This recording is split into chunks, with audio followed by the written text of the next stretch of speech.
I haven't forgotten you. Episode 3. Oh my, oh my, oh my. I never could have imagined that someone who walks around with a veil on her head would do such a thing. Sister, the real devil always hides behind such modesty. Yes, you're absolutely right. Just like the mother, just like the daughter, corrupting the youth of the neighborhood. Oh, sister, don't say that. If our daughters see them, they'll become bad too. The mother ran away with a young man. Who knows what this girl will do next? Hey, Ashraf, this girl will ruin the neighborhood. Get rid of her before she tarnishes your reputation. Who will even take this girl? Did you see the venom in her eyes? She might go to someone else's house and ruin that family too.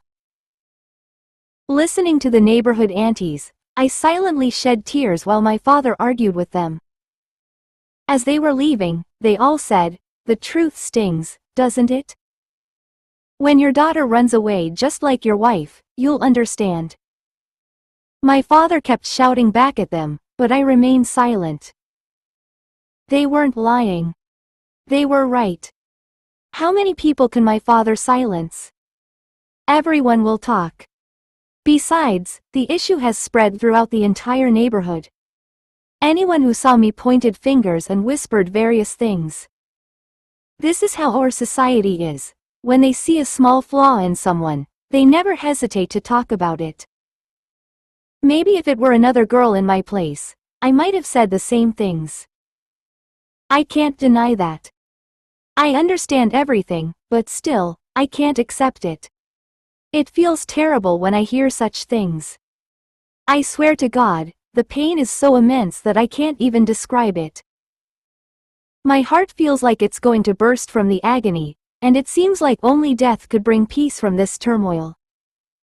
I got up from sitting quietly and went to my room.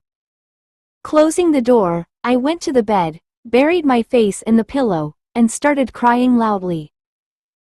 If only this crying could take away all my sorrows. Tell me, is falling in love really so wrong? And does anyone fall in love willingly? It just happens. That's what happened to me. I didn't intentionally fall in love with Sourav. Suddenly, my father burst into my room, shouting my name, Nayla. Seeing him, I quickly wiped away my tears.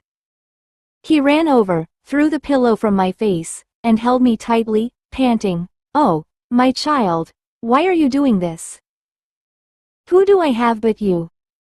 Why would you think of committing suicide because of what people say? Don't listen to them. I'm here with you. At least for my sake, don't commit this sin." At first, I was surprised by his words, but then I realized that he thought I was trying to suffocate myself with the pillow. I started crying out loud. My father gently stroked my head. "Dad, will you leave me alone for a while? Don't worry, I won't do anything like that."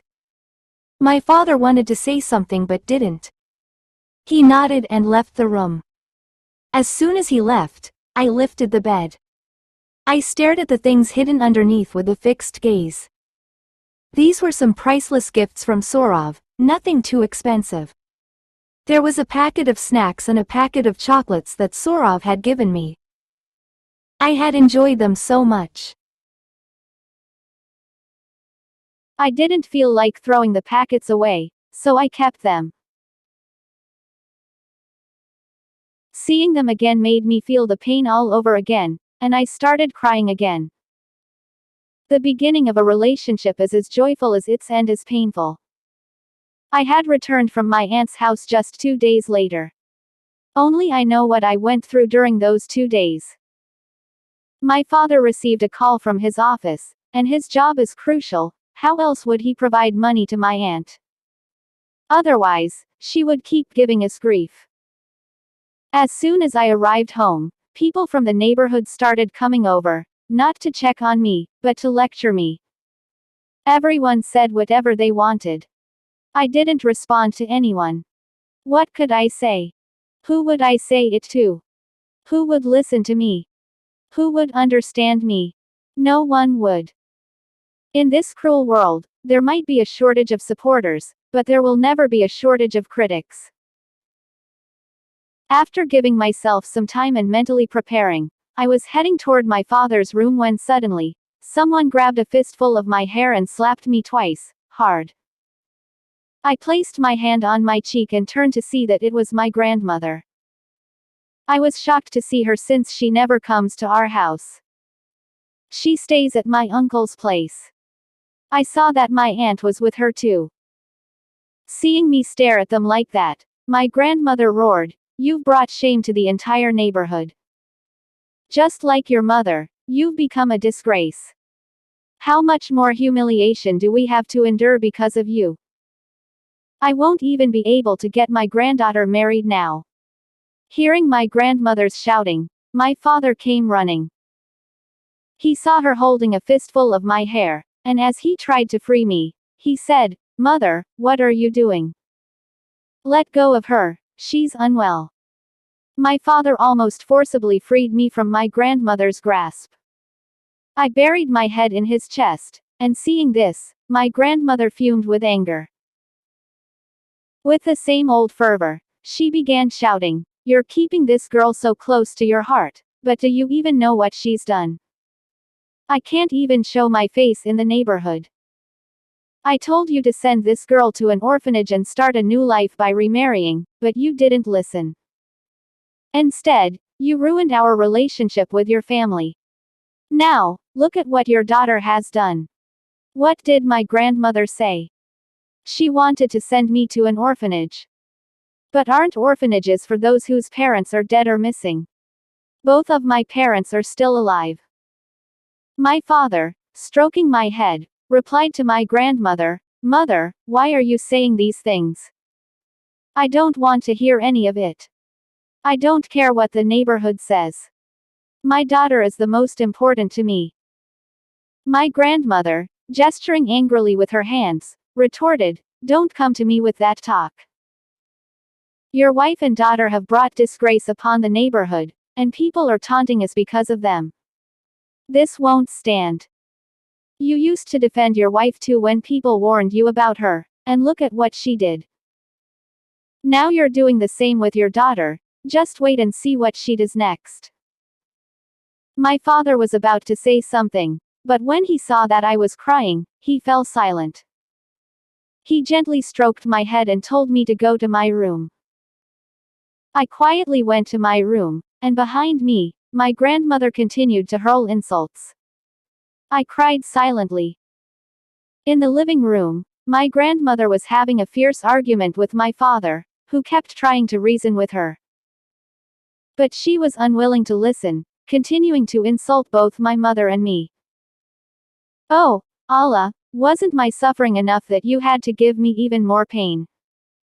What did I do wrong to deserve so much suffering from such a young age?